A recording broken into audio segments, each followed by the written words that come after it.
Howdy, everybody. Welcome back to another story time. We should call this, when we do it this late at night, we should call these bedtime stories.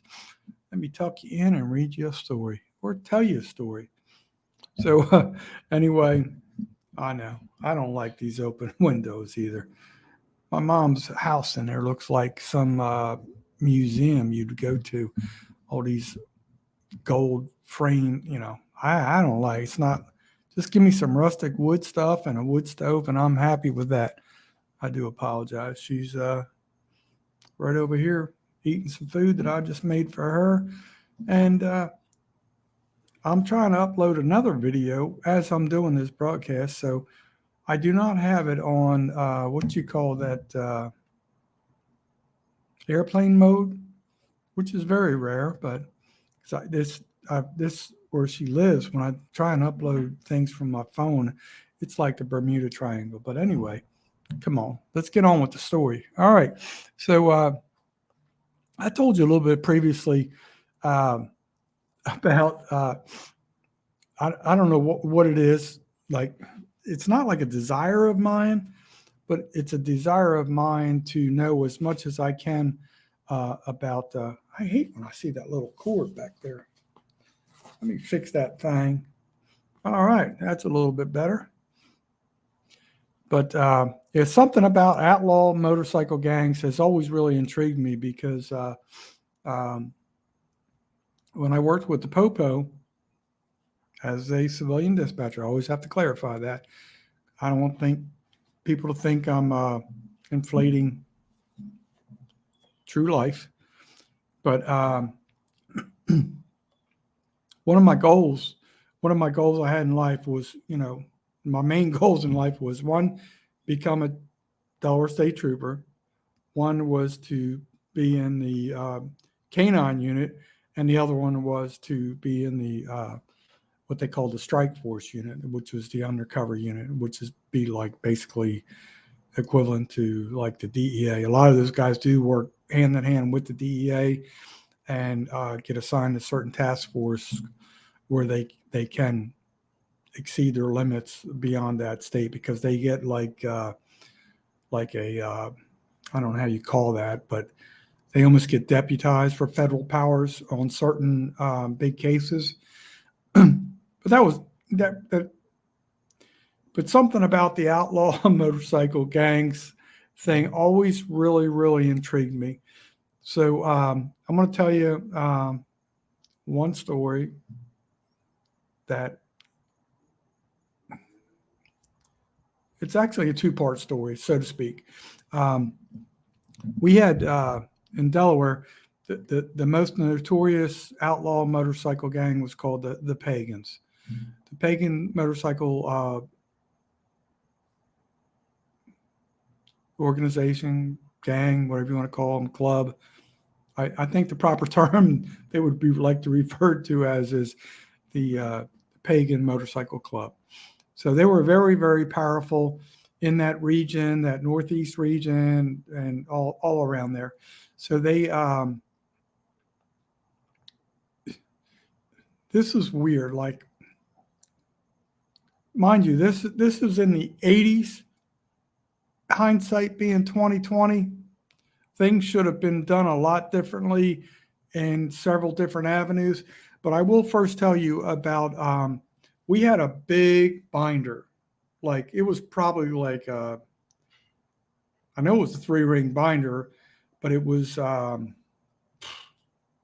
like a 3-inch binder is what I was trying to say. And it was fat.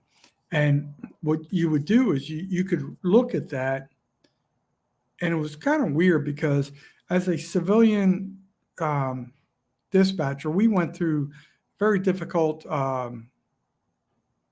screening process, not as thorough as the troopers would, but we had a lot of clearance for a lot of data at that time that, and nowadays I'm sure is would be more classified. So we had this binder.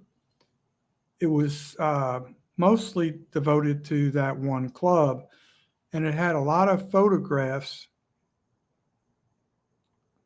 and descriptions, like a lot of photos, like photos of tattoos, the names, of the individuals, a lot of the their like street names, their nicknames, whatever you want to call them. Basically, like everything you would want to know about an individual. This is, mind you, like this is early to mid '80s, and it was very, very crazy. Um, then I know there was a separate section there for different outlaw. I don't want to mention another club name, but because it was so long ago. But basically, it talks about things that like can't really say on this platform, but they get like in the military, you get certain ribbons or rewards and everything. Well, in the outlaw motorcycle world, you get you earn what do they call that? I almost said stripes. I know that's not the right word. You get heck. My mind just went blank. They're like different levels of recognition. No, you know what? It's not stripes. It's wings. The wings. I'm sorry, I had a little brain fart there, but they get wings for doing different things. And when you read through this, like I would read through this periodically, just like looking at faces, like, what if I run into one of these guys? What if I see one of these? It was like I was real anal that way. And when you read about how different clubs get their different wings, it was like, whew, it'll blow your mind. I can't even share like stuff on this platform, but it'll wake you up. So there was actually I probably need I had one semi run in with one indirectly, unintentionally. I probably can't mention on this platform because I probably wouldn't live to see another day. But it was through just like an incidental contact through somebody else, but I will say the their structure is very, very militaristic, so to speak, and when it's I liken it to like the military and also the mafia. I've watched a lot of stuff about the mafia, and that stuff also intrigues me. Like, not, I don't want to go down either one of those roads, but I think like knowledge is important.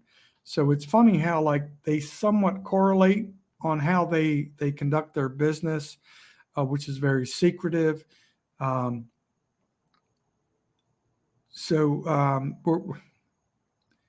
it was just so weird. Like, we had access to this book that had so much powerful information, literally as civilians, and we didn't go through like the stringent, real strict background that a trooper would go through. But we also worked in the same room with the Newcastle County Police, who their hiring process was a lot more lenient. It's this. Trust me, anybody who's followed me or any of my stories, I have the utmost respect for the Delaware State Police, at least that when I worked for them at that time, because to me that's as high as you could go in law enforcement without being to like the next federal level or something like that. So it was weird. The communications center was in the Newcastle County Police building. And back in the old days, the I forget who was with all the, it was so weird with all the politics. They were doing budget cuts and all this stuff, and it was a really messed up situation with finances. So we had a joint communications center in the Newcastle County Police building. To me, that was the first mistake, because Delaware State Police is supposed to be the top dog. And now basically we're leasing space from the Newcastle County Police. in their headquarters, which was really nice. It was nice. Don't misinterpret that, but a lot of their hiring process was not as detail oriented or as in depth as you would like it to be. So the this next part hurts me. They had a like a lot of times I would be working with troopers. The first year or two, I was just a dispatcher, and then the last 6 years or whatever, I was like a civilian supervisor because I excelled at my job. I know it sounds like I'm tooting my own horn, but that was the truth. And unfortunately, like we would get uniformed troopers in there for whatever reason. They were because of their age, or they were overweight, or they just weren't really fit for the road or whatever, like just throw them in communications, and then it was weird because like, I'm like, this is my goal to be a trooper and make all this money and change the world. And the Delaware State Police told me like 10 times when I tried to go through the hiring process because of my color vision deficiency that I don't qualify to be a trooper. But I'm like, look, you're sending me all these. I don't know if I can say this on the platform. I'm going to speak from the heart. You're sending me all these dumbasses to train, but I'm not qualified to be one of them. But I'm qualified to be their supervisor. I'm like, come on, man, wake up. But so we had not all of them. Some of them were in there just like on injured status. So it's not like they're all like derelicts, but some of them were. So there was a young lady that worked for the county police, and I really liked this lady. She was so nice, and she worked for the Newcastle County Police in the same building. Listen to this. I mean, this is like no BS. They were called PSAs. They were basically like the Delaware State Police has like a desk sergeant, and a PSA would be the equivalent for like the Newcastle County Police. Their little you walk up and you file a complaint or whatever. And so this young lady, I'm going to change her name. I'll just say Lauren. She worked there and did a very good job. And what you do as a PSA, you would do multiple tasks. You would file like warrants. You would check on the status of warrants and stuff like that. And then you would also go gas up the patrol cars sometimes. You would do multiple tasks. And mind you, like there's a lot of PSAs had a lot of access from the Newcastle County Police, a lot more than I had well, let me clarify that. I had a lot more access because I had a lot more ties and I had a lot of trooper friends. So I had a lot more access than most people would have because like I developed a relationship. But this is not about me. This gets like flat out crazy here in a minute. And so this lady, Lauren, worked as this PSA for a while.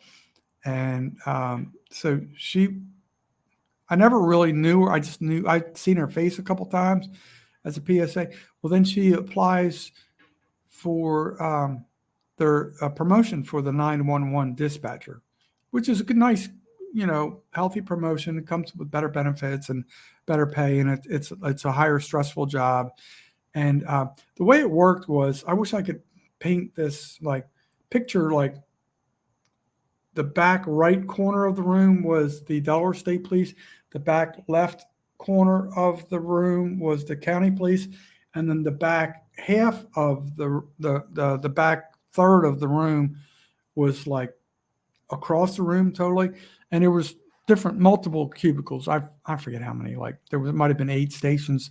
I know there wasn't always 8 stations manned, but that's where the 911 call takers would fill in. Not fill in, but, man the stations. Well, this PSA, she got promoted to 911 call taker, which is great. She was highly intelligent, always stayed to herself, was a real big book reader, like highly intelligent, and just the sweetest thing you could ever imagine. And I worked with this one corporal from the state police. Like he comes in, he goes, "What the hell's she doing back there?" And they're like, "What?" He's like, "What the hell's she doing back there?" She was married to beep beep beep beep. I gotta leave. I want to say the nickname so bad, and they're like, "What?" Yeah, she was married to one of the pagans, and was divorced, separated, what have you, and she made it through the screening process. So, can you imagine how much intel could have been released? I don't. You never know, man. You never know. I always thought highly of her because her and I got along really well. I would talk to her a lot because all she ever did was read books. Read books. She had two prominent brothers that were very influential in the city of Wilmington. But at one point in time, she was married to a member of the Pagans Motorcycle Club. So I'm like, oh wow, this is like, and I'm thinking of that book we have. She has access to all the warrants, all the NCIC database, which is National Crime Information Center, all kinds of like the motor vehicle access, just which the motor vehicle records are really probably more. I would say most bikers probably know what they're wanted for, but the thing is when you have access to people's address and stuff like that, like where they could reside if they were potentially like a witness to a crime. I don't know if you're reading between the lines here or not, but it was really, really crazy when this one corporal, he was really funny. I did go to a couple of his parties at his house, and he was just there because he was close to retirement and everything, and his wife had died of cancer, and he was raising his two daughters, so he was kind of there like on a soft schedule to help them out. But he was like, man, he goes, I just had her husband in my sights a couple months ago, and I was like, it was crazy because I was like, oh man, I was like, that's pretty wild. But like just the way he said it was very comical. But I don't have a beef with the pagans, but it's a different culture, it's a different lifestyle. I don't agree with some of the things that are end result of what happens in any of those biker clubs.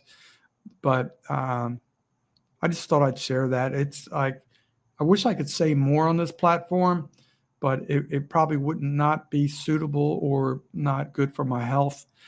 But it would, it's very interesting what kind of information you see.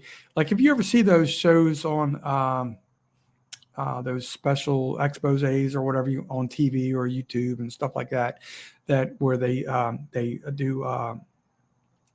talk to like undercover agents, either from the ATF, DEA, or different organizations. Like, I had a couple friends that were, when I say a couple friends, it was, now I think about it, it's probably a handful of friends that were undercover, that very much infiltrated the pagan motorcycle gang, and they had some crazy stories that, like, I'll tell you one, a big dude, real big dude.